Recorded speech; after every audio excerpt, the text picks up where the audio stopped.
नमस्कार, मैं हूँ शैलेश श्रीवास्तव। अभी हम बनारस के जो सबसे जाने माने घाट जैसे अस्सी घाट, ललिता घाट, मणिकर्णिका घाट, इन सारे घाटों से दूसरी तरफ खड़े हैं, जहाँ पे ये एक बहुत बड़ा वाटरवेज प्रोजेक्ट जो है वो अभी निर्माण कार्य जिसका काफ़ी जोर शोर से चालू है।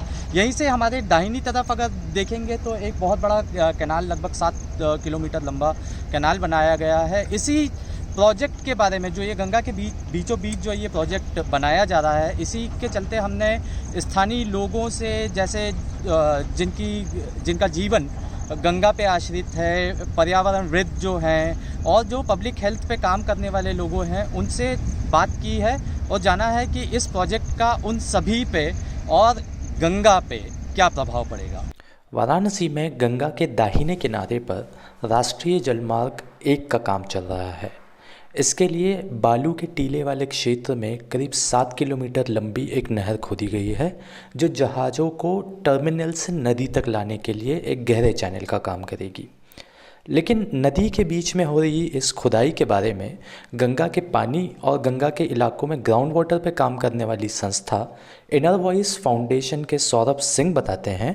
देखिए, ये जो कमर्शियल प्रोजेक्ट आपके सामने चल रहा है, ये जो एक नया टनल बनाया जा रहा है गंगा वाटरवेज में और तमाम ये टूरिस्ट स्पॉट बनाए जा रहे हैं, इससे सबसे बड़ी बाधा तो ये आने वाली है कि गंगा का जो नेचुरल फ्लो है वो इससे डिस्टर्ब होगा। और हर नदी का एक अपना फ्लो होता है, वो हवा के वेग के साथ निर्धारित होता है। उसको ह्यूमन एक्टिविटीज के साथ हम डिस्टर्ब नहीं कर सकते, जोड़ नहीं सकते। उसको किसी भी तरीके से रोकना जो है वो प्रकृति के खिलाफ जाने का है। तो यहाँ पे ये क्या हो रहा है कि ये सारी नदियों को बहाव को डिस्टर्ब किया जा रहा है। 100 150 मीटर गंगा के अंदर ये जाकर के प्लेटफॉर्म बनाए जा रहे हैं, बांध बनाए जा रहे हैं और उसका एलिवेशन किया जा रहा है, कैनाल बनाए जा रहे हैं। तो इससे जो यहाँ जीव जंतु रहते हैं, जो यहाँ का पूरा लोकल एक्वाटिक सिस्टम है, वो पूरा डिस्टर्ब हो जाएगा और गंगा का फ्लो डिस्टर्ब होगा, ग्राउंड वाटर रिचार्ज का पैटर्न डिस्टर्ब होगा और उसका असर जो किनारे रह रहे पूरा शहर है, पूरे शहर के लोग हैं, आबादी है, उस पर पड़ सकता है। ग्राउंड वाटर का रिचार्ज जब डिस्टर्ब होगा, उनको हो सकता है कि आने वाले सालों में कम पानी मिले, या गंगा का बहाव रिस्ट्रिक्टेड हो जाए तो वो कहीं और जाकर के पानी किसी और रूप में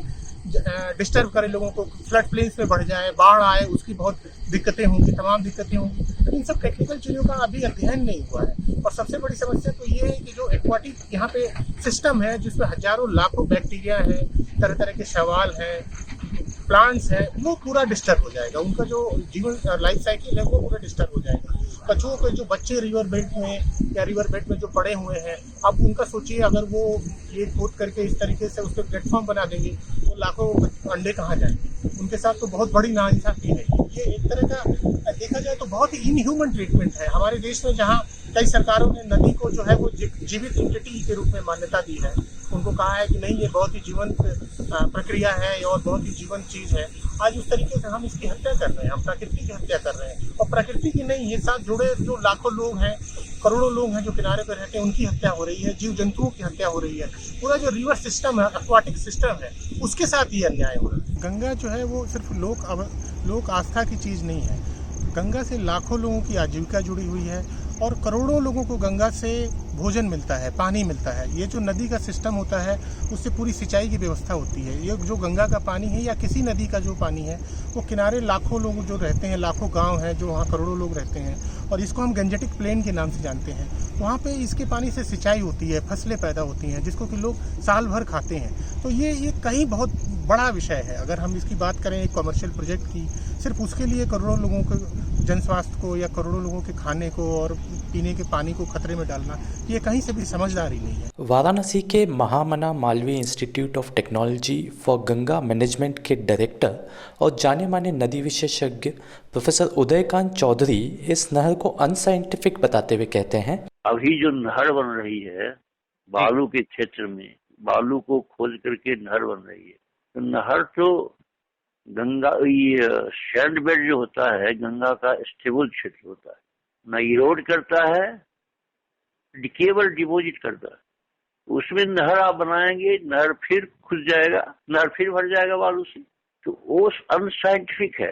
केवल बालू की जो एक्स्ट्रा मात्रा जमा होती है हर साल, उसको रिमूव करने की आवश्यकता है। जैसे पेट में गोला कोई हो गया, वो गंगा का पेट है, flood plain of the river system, sand bed जो होता है flood plain of the river system, flood plain must be cleared, otherwise flood problem will crop up.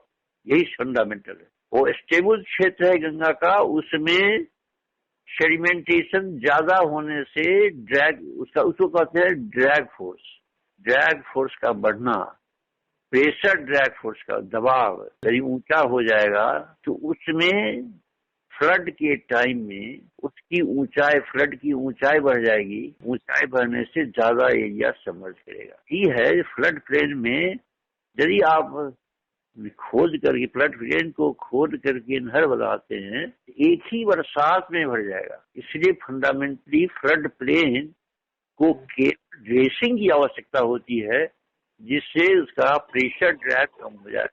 जैसे घाव को हमारा शरीर भरती रहती है, भरने का प्रयास करती है, उसी तरह नदी का वह पेट है, वो घाव का जगह है, जितना ही खोदेंगे उतना ही भरेगा। विशेषज्ञों के अलावा वाराणसी के स्थानीय लोगों का भी कहना है कि इस नहर की वजह से नदी अब 2 भागों में बंट जाएगी, जिससे बहुत सारी अलग दिक्कतें पैदा होने की आशंका है। उत्पाद जो रेत में खोद रहे हैं वो जो है कि दूसरी गंगा बहाने चाह रहे हैं, जैसे कि एक धारा उधर से भी बहे।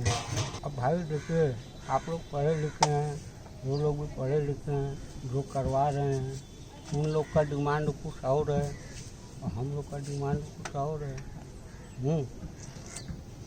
अब उसमें ये हमको देखना है वो अगला सक्सेस हो पाएगा कि नहीं। ऐसा है कि दरिया तो हमारा ही रहेगा, जो नदी हमारी बह रही है, गंगा माँ हमारी नदी तो बह रहे हैं,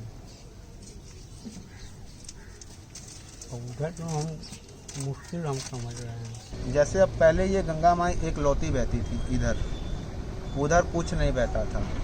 अब उसको खान दिया गया है, 40 फीट गहरा 30 फीट चौड़ा कर दिया।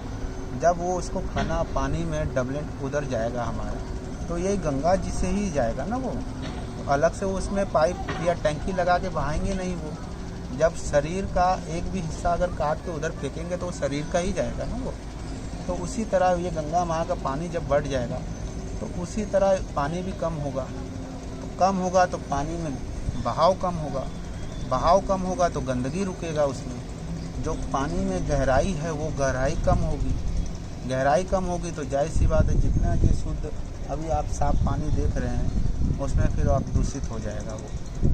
फिर ऑटोमेटिक ये सब पानी जैसे वाटर बॉक्स लगा हुआ है घाटों पे सप्लाई करने के लिए घर घर, फिर वो पानी दूषित ही जाएगा वो। तो इसमें हम लोग को घर घर में दूषित पानी पाएंगे हम लोग।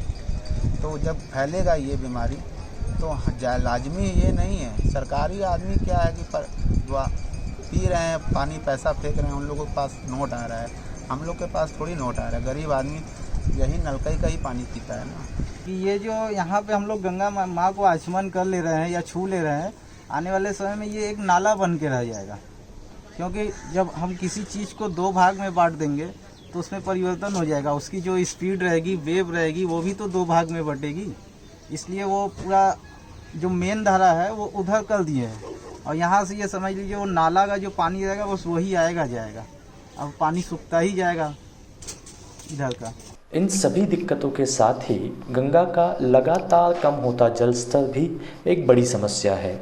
एक स्टडी के अनुसार पिछले कुछ दशकों में गंगा के बेस फ्लो में करीब 59% की कमी आई है।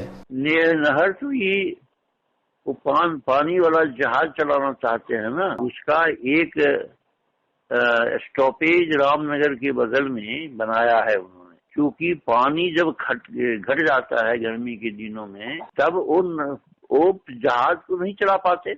लास्ट ईयर या ईयर बिफोर लास्ट चलाने का प्रयास किए थे, वो चल नहीं पाया था।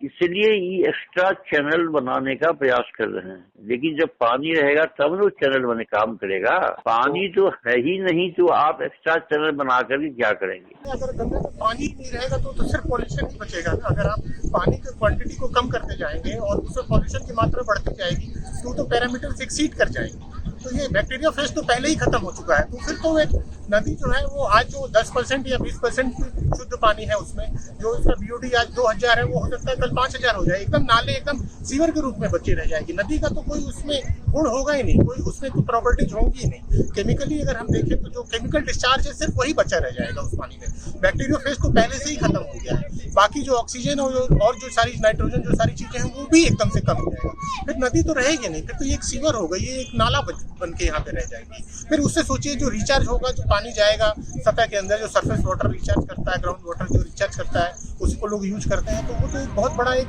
हम क्या पब्लिक हेल्थ चैलेंज के मुहाने पे खड़े हुए हैं।